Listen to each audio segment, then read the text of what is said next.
So first up, let's look at the current state of architecture and the single family residential market. People are already hit in the pocket big time, and that's going to come into full effect this year. The middle class is pretty much the bread and butter of most architects, but it has been hollowed out. Now that's been happening for quite a while now, but recent events have accelerated that big time. So here's an article from the New York Times magazine, and it's dated way back. And this is like May 2020. So do you think things have gotten better or gotten worse since then? And it's still going on. We're still in a lockdown here in London that's already been slated to go on till mid-Feb. And I actually don't see this easing up till, say, Easter time.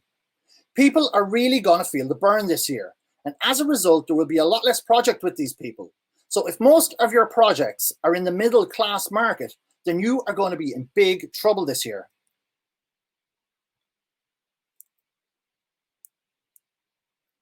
But it gets worse.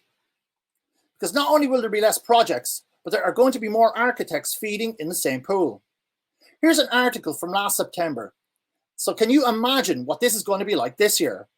A lot of people have been made and will be made redundant, as not only will there be less of the middle class resi jobs, but there isn't going to be many offices, retail or hospitality projects either. So a lot of the large architectural practices are going to be tightening the belt, and that means less staff, and it means you're going to be competing with more architects for jobs this year. And here's an article from last June.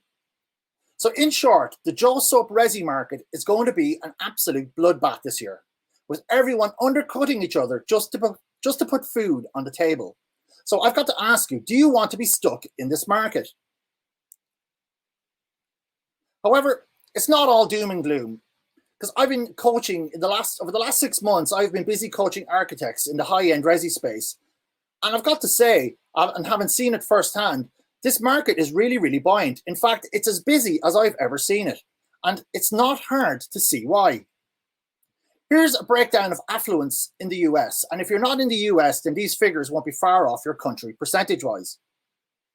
So starting at the top of the pyramid, we have what's called the ultra affluent. And there are 1.3 million of these people in the US with a net worth of 10 million plus and have an annual income of $350,000 onwards. Then we have just the normal average ultra affluent, and there are 5 million of them. And they have a net worth anywhere between 3 and 10 million and an annual income between $250,000 to $350,000 per year. Then we have the affluent, and there are 16 million people there with a net worth of between 1 and 3 million and an annual income of between $150,000 to $250,000.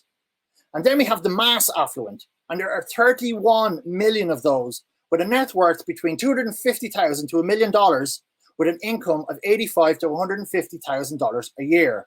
And at the bottom, we have what I call the Joe Soap market, which is basically everyone else, and there are around 275 million of them. But if we just look at the affluent section, that's a total of over 53 million people in the US with plenty of disposable income to spend on whatever they want. That's a lot of people with money to spend on fulfilling their utmost desires, especially when it comes to building a new high-end home for themselves. Look, most of America is useless to you unless you're a Walmart, which is a high-frequency, low-value buyer, which architecture certainly isn't. This isn't the market to rest your hat on, This isn't the market to rest your hat on yet, as the vast majority of architects will this year. So if you want to have your best year, if you want to have the best year in your career as an architect, then you're going to have to make the shift into high-end resi. And here's the amazing thing. There isn't much in the way of competition. As part of my coaching, I do a competitive analysis of my clients' possible competition, and I have yet to see a lot of architects competing in this space at all. In fact, that's been one of the biggest eye-openers over the last 6 months or so. Most architects aren't promoting themselves explicitly to high-end resi at all. And for the vast majority of architects, they simply don't understand this market anyway, which I guess makes it impossible for them to promote themselves to it. My guess is they actually think they are promoting themselves to it, but they are as far from being attractive to the high-end resi market as is humanly possible.